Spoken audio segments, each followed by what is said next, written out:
Huge bombshell, new developments to bring you tonight surrounding the FBI's investigation into so-called Trump-Russia collusion.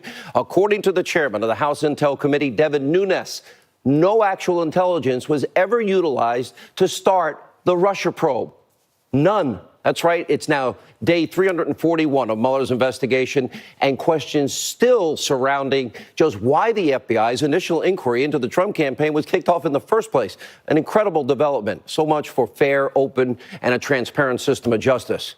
Now, also tonight, James Comey is on the second week of his whirlwind I'm Great book tour, and he now finds himself in big trouble tonight. According to the Office of the Inspector General, the disgraced former FBI director is now under investigation over serious claims of misconduct. We tried to warn him right here on this show. And we're going to break down Comey's misdeeds. And coming up, we have new information on what is the DNC's laughable last-ditch attempt at a lawsuit against the Trump campaign, and the president's responding. Now, we're going to bring you the groundbreaking new diplomatic developments surrounding Korea. We have important economic achievements right here at home that should blow your mind. Nobody else will report them. And then later in the show, you will meet conservative writer Candace Owens. She will weigh in and join us on the left's disgraceful outrage over the public support that she got from Kanye West. All right, a lot to get into in tonight's breaking news opening monologue. All right, we start tonight. House Intel Committee Chairman Devin Nunes just revealed something that should concern every single American watching this program tonight. The FBI's investigation into whether or not the Trump campaign colluded with Russia was started without a single shred. Zero intelligence. I'm not making this up. Take a look. The counterintelligence investigation uses the tools of our intelligence services that are not supposed to be used on American citizens. So we've long wanted to know, well, what intelligence did you have that actually led to this investigation? So what we found now, after the investigators have reviewed it, is that, in fact, there was no intelligence. That's right. So the FBI began a serious investigation of an American political campaign unprompted by any intelligence at all? Wow. Now, there's more to this. Listen to what Chairman Nunes went on to tell our own Maria Bartiromo. Take a listen.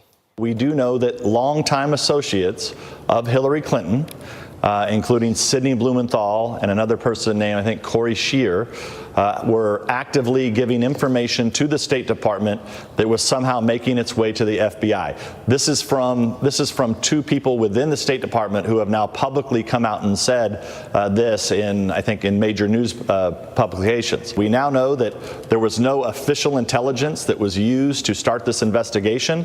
We know that Sidney Blumenthal and others were pushing information into the State Department. So we're trying to piece all of that together. Now, this is a deadly serious charge coming from the Intel Committee chairman. And remember, it was just a few days ago that the Freedom Caucus chairman, Mark Meadows, he made a similar claim and even suggested that the Obama administration played a key and vital role in kicking off the investigation into the Trump campaign. You can't make this up. Take a listen. But we now see that the State Department, and it appears that the White House at the very highest levels, including the president himself, were involved in this whole narrative of investigating Donald Trump. The messages, the text messages that I've had the privilege of reviewing, and some of the other correlating information would strongly suggest that there was not only information given to the White House, but indeed that they were involved in directing some of the actions of the Department of Justice and FBI in the fall of 2016. That's troubling. When you see one president allowing their DOJ to get involved in a political campaign. So do you still think the Obama White House would never tamper with a politically charged investigation? Think again tonight. And according to a completely underreported part of the recently released Inspector General's report about firing Andrew McCabe, quote, listen to this. McCabe said a high-ranking Obama Justice Department official expressed concerns about FBI agents taking overt steps in the Clinton Foundation investigation during the presidential campaign. Now, listen to what they say. Quote, McCabe told us that the conversation was very dramatic and that he never had a similar confrontation like that call with a high-level department official in his entire FBI career. We got to think about this. Now, remember, this was all happening while Andrew McCabe's boss, James Comey, Mr. Book Tour, was giving Hillary Clinton the white glove treatment during the criminal investigation. We know she broke laws, committed felonies as it relates to the private email server. Now, these two fired career bureaucrats are likely now headed towards a major collision course. This is going to be interesting. You have Andrew McCabe in deep legal trouble over his lack of candor, lying under oath, while serving as the deputy FBI director, number 2, and McCabe is probably going to have to cut some deal.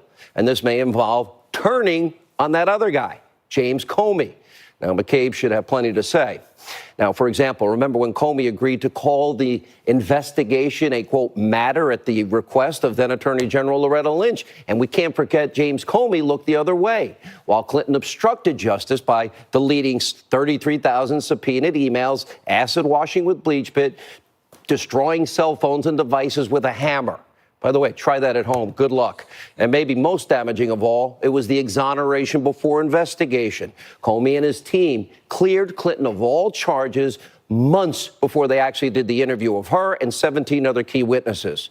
Now, ironically, the initial crime Clinton may have committed and should have been charged with, look at this right up on your screen. Our own Greg Jarrett and others have identified this, 18 U.S.C. 793, mishandling of classified information, is now the very same charge that James Comey is now himself being investigated over. He's hoping he has a James Comey in his life after he, of course, leaked those memos dealing with his meetings with President Trump. Those were not allowed to be leaked. Classified information were in some of them. Now, this weekend, the president tweeted, quote, James Comey's memos are classified. I did not declassify them. They belong to our government. Therefore, he broke the law. And additionally, he totally made up many of the things he said that I said, and he's already a proven liar and a leaker. Where are memos on Clinton, Lynch, and others?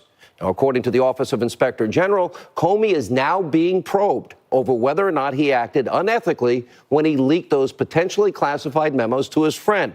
That guy is a Columbia professor. His name is Daniel Richman. And of course, we now know that Richman went on to leak these memos to the press, putting the wheels in motion for the appointment of Robert Mueller as special counsel. Now, it's very interesting. Congressman Jim Jordan, he's shining a light on this unusual relationship between Daniel Richman and the FBI. I had not known this before. Watch this. The Oversight Committee and the Judiciary Committee interviewed Jim Rubicki. And during that deposition, it was brought out that Daniel Richman, the guy who information was leaked through to the New York Times, had this special status called Special Government Employee Status, where he could sort of come and go in the FBI, which may not mean much, but it seems kind of interesting. The guy that Comey leaks through is a good friend who had this sort of unfettered access into the FBI. Pretty amazing. And Congressman Jordan also detailed possible deep state collusion between the media and some of the highest ranking officials in the government over the salacious, anti-Trump, untrue, unverified, Clinton bought and paid for phony Russian dossier. Let's take a look at this. Clapper, I think, is the one who probably went out and leaked it right after that. You mean the press was working on it, CNN, the dossier? They had it. So if you have the cover of, we briefed the president-elect, then they can report it. Gives it weight, and that's exactly what happened. My guess is, I don't know this for sure, but Clapper's the one who orchestrated this. He's the one who told Comey, you go in, you talk to the president. You're the one staying on. You brief him on the dossier, the salacious, unverified dossier. And then, of course, right then after that, CNN talks about it, prints it, and then BuzzFeed printed the whole thing. Right, now, this is the same dossier that was used to acquire that FISA warrant against the Trump campaign associates. And remember, they lied to the FISA judges. And remember, they never disclosed who paid for this. Now, make no mistake, this was campaign opposition research, bought and paid for by Clinton, her campaign, funneled through that law firm, Perkins Coie, put together by a foreign agent based on Russian and Russian government lies, and used as evidence to get a warrant during a political campaign against an opposition party, all the while Comey and his cohorts, they never disclosed the true nature of this document, and they lied to the FISA court judge. That is a crime, which brings us to our next top story. Now, the Democrats' laughable lawsuit against the Trump campaign, WikiLeaks, and Russia.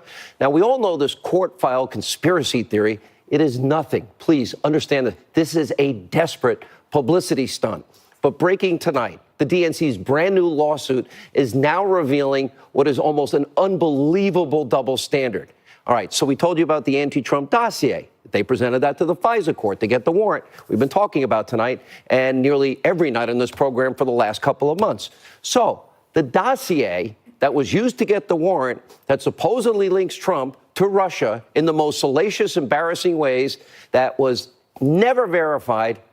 In this lawsuit, it is nowhere to be found. It's not even in there. Let's lie to the judge, but let's not lie to the next judge. Okay, I really understand this. So the Democrats, along with the Clinton campaign, were the ones that paid a foreign spy to piece together this document on Russian lies and rumors and so-called Russian intelligence. Now listen to what Chairman Nunes had to say about this totally embarrassing political Hail Mary. Take a look. We know who colluded with Russians. They don't want to admit that they colluded with Russians, but they hired they hired a law firm that hired Fusion GPS, that hired a British spy that went and colluded with Russians. So I don't understand why they just didn't open up a lawsuit against themselves. They should name themselves and sue themselves so that they can get to the bottom of what do they have on their servers. Why didn't they give those servers to the FBI? This is nothing more, nothing less than a continuation of fundraising off of this scandal.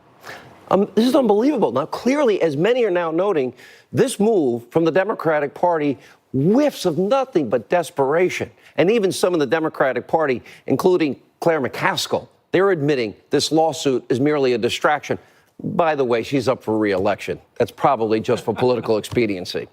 Now, meanwhile, President Trump, he announced his response on Twitter. Look what he wrote. Just heard the campaign was sued by the obstructionist Democrats. This can be good news in that we will now counter for the DNC server that they refused to give to the FBI, the Debbie Wasserman Schultz servers, and documents held by the Pakistani mystery man and Clinton emails. By the way, we'll bring you more information as that plays out. Luke Rosiak at the Daily Caller has done amazing work. All right, finally tonight, we're going to end on some good news you'll never hear from anybody in the media. Despite what I describe as the 5 forces that have been working to defeat this president, one to prevent him from getting elected, then to delegitimize him and get him thrown out of office, you have the media, you have the never-Trumpers, you have weak establishment Republicans, you have Democrats, and, of course, the deep state.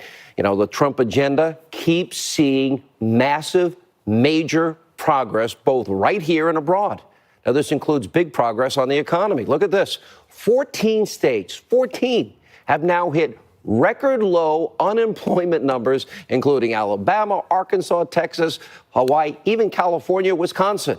Now, meanwhile, the U.S. is also seeing record low unemployment for African Americans and Hispanic Americans. And on the international front, we'll talk more about these developments later. Late last week, North Korea announcing, this is huge, little rocket man, they will suspend all ballistic missile testings, and they plan to close a nuclear testing site. And according to reports tonight, Kim Jong-un also has dropped his demand that all U.S. troops leave the Korean peninsula. They can stay in South Korea. Now, this comes ahead of the president's upcoming meeting with the North Korean dictator. Now, these major groundbreaking developments came as a shock to many in the mainstream media. One fake news CNN reporter literally became speechless, and this is priceless. Take a look. Kim Jong-un saying North Korea no longer needs any nuclear tests, mid-range and intercontinental ballistic missile tests, and he's saying that the nuclear test site in the northern area near the Chinese border at Punggye-ri has completed its mission, therefore will likely be closed. This is an extraordinarily significant development and, frankly, a huge win for President Trump. I am really almost speechless here at the pace at which North Korea has done this U-turn. And this all started with Donald Trump agreeing to sit down for a summit with Kim Jong-un. Good news for Trump, good news for the world, makes CNN speechless. That speaks volumes. Now, of course, what we're seeing tonight is just the latest in what is a long list of accomplishments. You can see right there on your screen, but you're likely to never see these things reported in the mainstream media. Now, I have been talking about, and this message of these 5 forces working against the president, these narratives are now dying, especially Trump-Russia collusion, and the president's agenda is working, which is good for the American people. Here's my final word tonight. It's time to put this hatred, this obsessive-compulsive hatred in the media, in the deep state, in the Democratic Party aside. Work for the American people. work for a more peaceful, prosperous America and the world, maybe we'll actually get along. Anyway, coming up, just wait until you meet our upcoming guest, Candace Owen. She's joining us later tonight. Hear about the support she is receiving from Kanye West. It is driving liberals nuts, and you'll hear of viciousness against this young woman that will shock your conscience. And also later in the show tonight, I have an answer.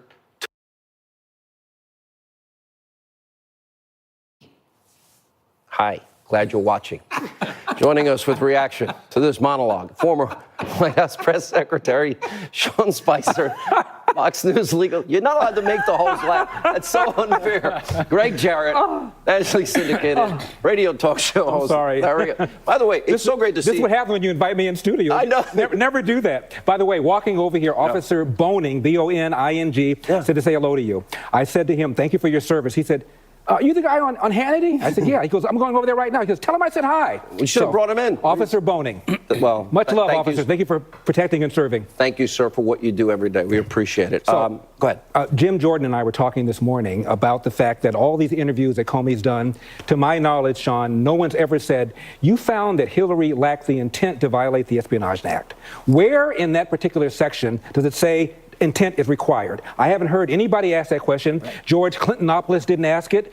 Jake Tapper didn't. Oh, George Clintonopoulos. Oops, my bad. Stephanopoulos. What did I say? What did I say? He didn't ask it. That's why you're successful. This thing is done, Sean. The end game is it is done. There's enough shade on it thrown by people like you, by people like Greg, by Jonathan Turley, by people like but it's like taken a year of only a few of us. It's done. Not a lot of us. I agree.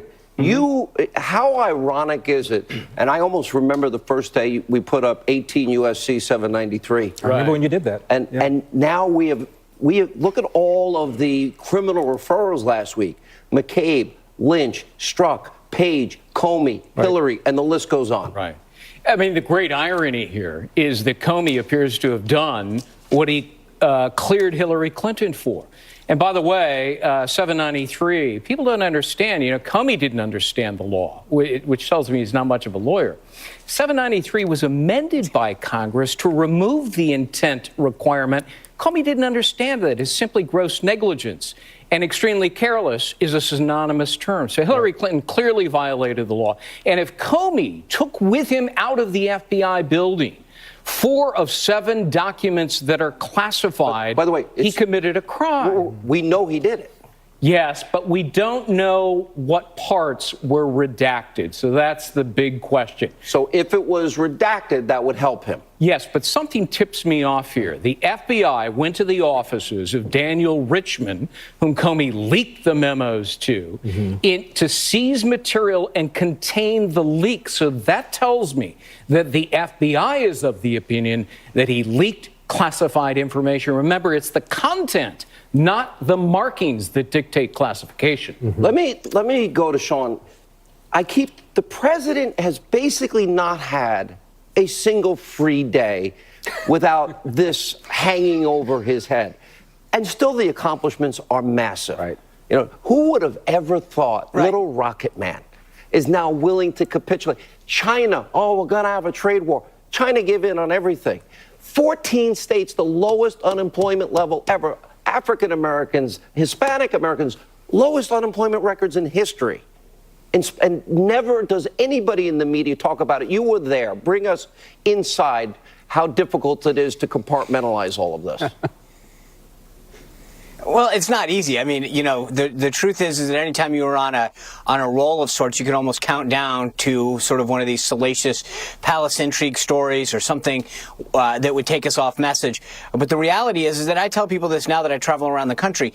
Take away the smoke and the tweets and everything else and focus on the accomplishments for a minute. Whether it's foreign policy or domestic policy, whether it's how many people are going to work, how we're doing in terms of trade, all of those metrics that people judge it by. And at the end of the day, I think it's a rounding success. And that's what I think, to your point, you don't hear enough about. People want to talk about what could have happened, what might happen, speculate a lot. But when we actually get down to talking about what is happening, what has changed, I think the president has been extremely effective at following through on exactly what he said he was going to do as a candidate. And the proof is in the pudding now. So Let me go to you both. talk about North Korea, Yeah, and the reaction is the reaction is all over. I mean, how many people thought they mocked Trump and said, "Oh, he's calling him names and he's doing this," and now we've got a summit and the potential denuclearization of that continent, which is historic. Of the entire peninsula. They gave President Obama. Right, they gave President Obama an award 8 months into office, and this is what actual results look like, Bill. Winning. Yeah, exactly. Hashtag winning. You guys are both lawyers. Are you tired? How much trouble are all these deep state actors in? Some of them are in serious trouble. The big target, of course, is Donald Trump, and in my opinion, he's not in any trouble. I think the end game will be that James Comey will be in trouble. I think the Mueller report will come back with no collusion. I think But how they write it's going to be interesting. They might write it. It'll be interesting. It doesn't matter. In the unlikely event, Sean, that the Democrats take control of the House and they try to impeach President Trump, I think there'll be 20 or 30 Democrats that realize it's so stupid, we're not going to do that. This is trivial. The next time a Democrat gets in, they'll do that to us. And in the unlikely event that I'm wrong, it goes to the Senate. In the history of this country, a senator has never voted throw out of office a president of his own party. Never. Much trouble. So he's home free. I think they're in a lot of trouble. Sean, and for example, today or yesterday, when we learned what Devin Nunes had discovered, not only was there no probable cause evidence for a criminal investigation of Trump, Comey had tried to be clever to conduct a counterintelligence probe. Well, you have to have intelligence for that, but of course it's always secret. Devin Nunes has uncovered the secret and discovered there wasn't any evidence to justify that. Let me give Sean the last word tonight. Sean. I was going to say, I mean, Larry's right. If they've got to be careful what they do. This DNC lawsuit is another fake, phony attempt to raise money. They are setting an awful bad precedent that's going to come back to bite them. Right. All right, guys. Good to see you in studio. Good to see you. Thank you, my friend. All right. And to that officer, thank you. All right, a busy news night. Trace Gallagher updates us on the health of George H.W. Bush. He's been hospitalized. A horrific incident. All right, we're following two big stories tonight involving George H.W. Bush's health and the deadly van crash in Toronto. Joining us now from our West Coast newsroom, Fox News, is Trace Gallagher. Trace, two sad stories. We're praying for the former president and, of course, these people in Toronto.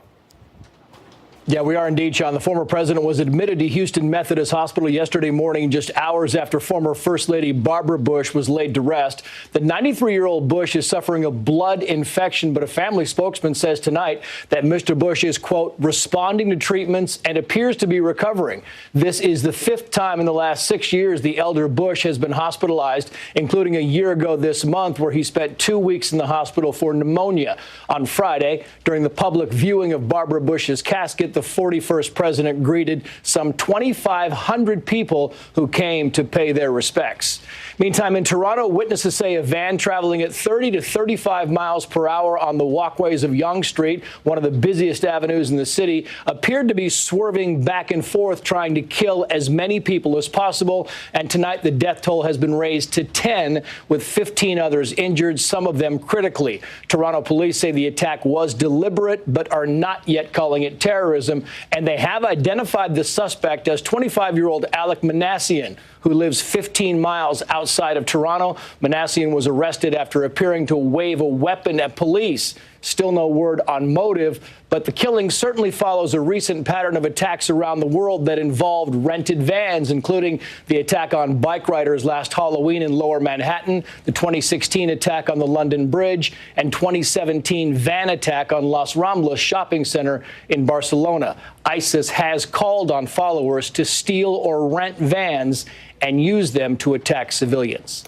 All right, Trace, in our West Coast Bureau tonight, thank you. And joining us with more reaction to my opening monologue from the Hill, Joe Concha, Fox News national security analyst, former deputy assistant to the president, Dr. Sebastian Gorka.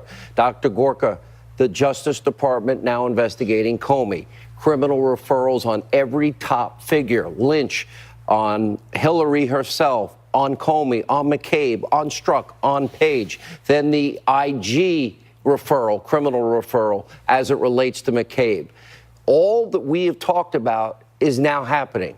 Everything the media has talked about has been wrong. Yes, absolutely. For the last 14 months. Let's just tie it all together. The jigsaw puzzle must be made into a full picture. We now know Andy McCarthy's hypothesis is absolutely sound. The work of Sarah Carter, John Solomon, our own Fox, Catherine Herridge. it is clear the Obama administration wanted Hillary to win. She was protected by the highest echelons of the DOJ and the FBI. Why?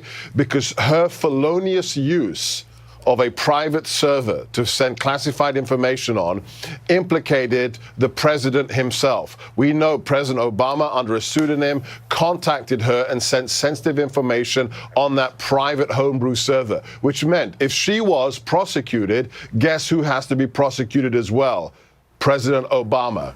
That is why they perverted the course of justice, and everything should be renamed, not FISA-gate, not Surveillance Gate. It must be renamed tonight, Sean, Obama Gate. Deep State Gate, Obama Gate, whatever you want. Joe, you follow the media. You follow their coverage. I'm not ever expecting a retraction, an apology, but the level of breathless hysteria and reporting, especially on the cable networks, not Fox, and in the Washington Post and the New York Times, anonymous sources, fake news, debunk stories, conspiracy theories. This now represents news in America? The New York Times, Sean, the biggest complaint among readers, and this has been going on for years and years, is the use of anonymous sources, the utter reliance on them, because obviously we don't know what motive those sources have. Usually it's probably a nefarious one if they want to get these things out. They're not just innocent whistleblowers. They're looking to push a narrative to hurt people in positions of power, and we've seen that over and over again. So, look, Devin Nunes, who is obviously the head of the Intelligence Committee in the House. He has been dismissed by the media for the most part. He's been called a lackey. And then you look at the other side, his counterpart, Adam Schiff. You know how many interviews Adam Schiff has done? And I'm not talking print interviews or online. I'm talking television broadcast interviews he's done since the president took office. 240. So if you need to know if the media is picking a side, they're giving Adam Schiff a huge stage on an almost daily basis, while Nunes is seen as, well, that's the guy who's just trying to support Trump, trying to push a false narrative. I think that's all the evidence you need, Sean. You know, and it is interesting, Dr. Gorka, and you mentioned there's a group of us. You're included in that group, and Sarah and Greg and Larry, and I can't mention everybody. And the bottom line is, this is the biggest abuse of power we've ever seen in this country's history, the biggest corruption case in history. I've never seen, unmasking, leaking, surveillance, FISA abuse, exonerations before investigations, felonies just not even being prosecuted. Every one of these stories is unbelievable. We've had problems. We've had scandals in the past. You go back to the 60s and the 70s especially. There's a reason we had the Church and Pike commissions. We had COINTELPRO, which was a scandal for the FBI. But guess what, Sean? In almost every case, it was the good guys overstepping the mark. There were bad people, there were radicals, there were arsonists, there were terrorists like the Weathermen Underground, and they were overzealous in the application of intelligence tools. Sean, in this case, it's not going after bad guys, it's going after your opponent in a democratic election. It's going after somebody you politically disagree with and using the intelligence community and political differences. Right. And that's a massive scandal for the Republic. Last word, Joe. Well, we talk about the bias of omission a lot, Sean. That's the worst kind of bias you could have. And you talked before about not covering some of the more positive aspects of what this administration is accomplishing. And look, I'm not going to put that out there as some sort of cheerleader. I look at Pew Research right after the election, and here's what they said: the top 3 issues that voters voted on. 84% said the economy and jobs, 80% terrorism, ISIS in this case, obviously, 75% foreign policy. So we look at those 3 issues, and foreign policy, obviously, we have to look at North Korea in those regards. The president is doing quite well on the issues that matter most to people, yet those are the issues that get the least reporting by our media because we're looking too much at Russia and Stormy Daniels and things that people don't care about as much as our media in the bubble thinks they do. All right, guys, thank you both for being with us. When we come back, huge news about how the president's peace through strength approach with Little Rocket Man is working. That, and wait till you meet another guest tonight. Major breaking news with the stunning announcement that North Korea will suspend their nuclear and long-range missile testing and will close a major nuclear test site. There is no doubt a huge win for the peace through strength policies of the president and his administration. And we're guessing that liberals in the mainstream media are a little bit red-faced right about now. Remember when they predicted that Donald Trump was going to lead all of us to a nuclear war with North Korea? The idea of a nuclear showdown with North Korea keeps you up at night? I would recommend deleting your Twitter app. He is not merely being cavalier with a threat about nuclear war. He's being cavalier in a way that makes him seem demented. These are the messages from a person who is not well, from a leader who is not fit for office. President Trump is goading Kim Jong-un to test a nuclear missile again, to prove its reliability, to show him wrong. And fundamentally, I think it comes across as two kindergartners who are jostling each other, except that each has nuclear weapons. Well, here's what... Too late after 100,000 Americans die. After a nuclear holocaust. Or after a million die in Seattle. And that's where we are. This is not an exaggeration. Trump's comments about nuclear weapons have experts worried he could literally inadvertently trigger a catastrophe. Media geniuses. Now, yesterday, President Trump responded to all these naysayers. He tweeted out, quote, "Funny how all the pundits that couldn't come close to making a deal on North Korea are now all over the place telling me how to make a deal."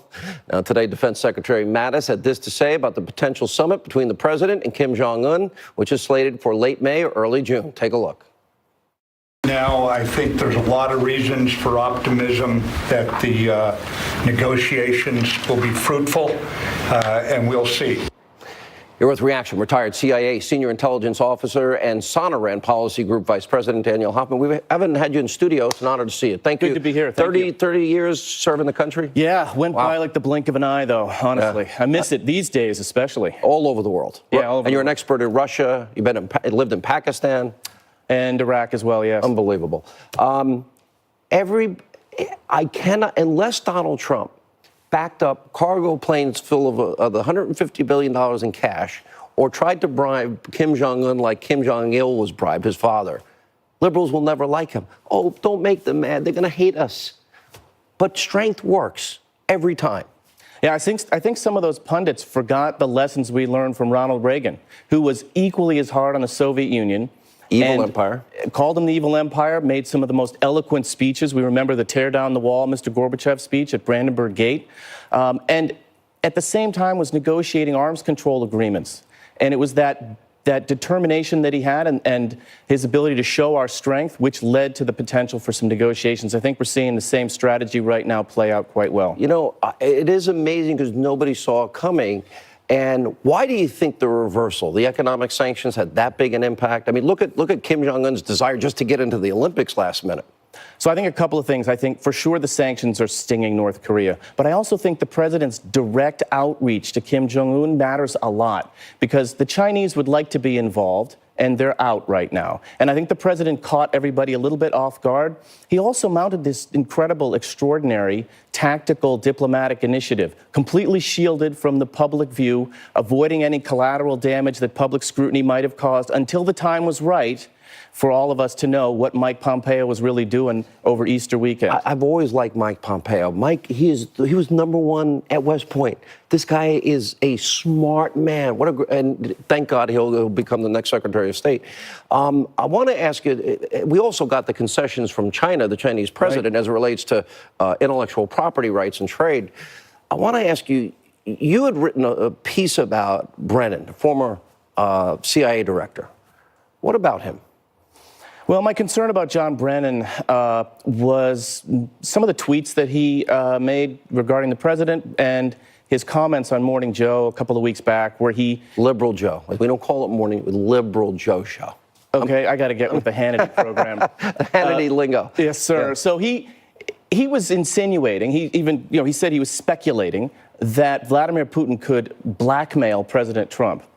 And that is risking a lot of collateral damage to our national security. He should be taking the Hippocratic Oath, maybe of exercising his freedom of speech, although I think personally it's unseemly for someone involved in... It really is. In intelligence to come back and get into partisan politics that way, but then do no harm to our national security while you're exercising that right. Isn't it isn't it amazing that the people that are most angry about the things that have come out about the FBI and the Justice Department and FISA and all these things and unmasking and leaking intelligence, the people that I know that are angriest are the people in the intel community that protect us every day, and the FBI, those rank and file guys that protect us every day, and all of whom put their lives on the line.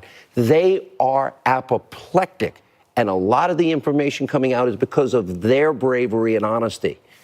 I think there's some frustration when down in the trenches you see things really clearly, and you're briefing up to your director, who in turn is briefing the president. And sometimes politicians in the previous administration I saw like to start with the answer and then kind of twist the information to fit their solution.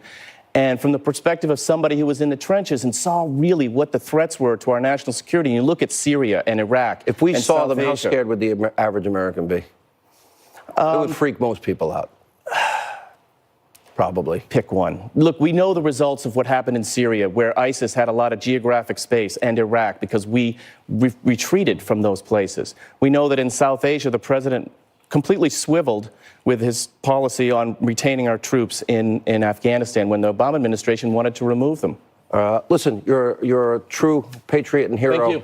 Honor to have you in studio. Thank Thanks you. for your My time. honor, too. You've been great. Thank you. Liberals have been vicious.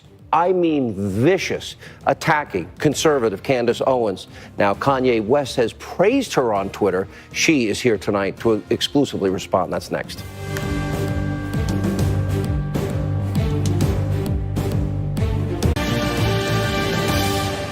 All right, the left's attempt to shut down and just demonize conservatives in this country is ramping up again. This time, they're attacking African-American conservative commentator Candace Owens for taking on Black Lives Matter protesters during an event at UCLA. Take a look. What is happening right now in the black community, you're going to hear it in this room first.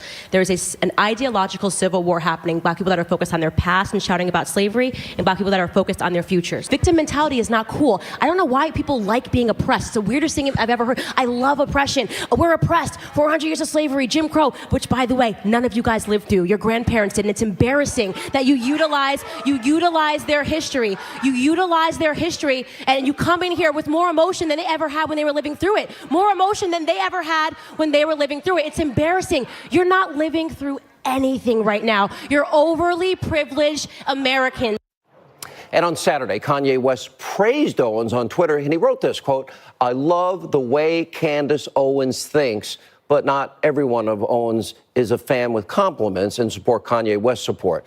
Look at what Tom Arnold went on a sexist, brutal, vicious, hateful, racist tirade on Twitter. Here's just some of what he tweeted. Aside from being an insane alt-right race pimp, Candace Owens thinks Donald Trump is literally the Messiah, not you, at Kanye West. So you might want to reconsider. He also wrote, at Real Candace, good luck glomming on to Kanye West. His family already told him you were a phony and a fraud, a former Democratic bad actress. But I don't even want to talk about this anymore. Candace now joins us here. You are a total star.